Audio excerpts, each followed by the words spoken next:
యుద్ధం గెలవాలంటే ప్లాన్ ఒకటే సరిపోదు. నీ పక్కన నిలబడేటోడు నిప్పులెక్కుండాలి.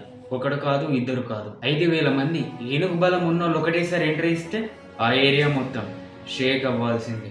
1వ అధ్యాయం 17వ శ్లోకం. కశ్యస్య చ పరమేశ్వర సాహసం ఖండీచ మహారథం దుష్టద్యుమ్నునో విరాట్ చ సాత్యకీశాచ పరాజితం.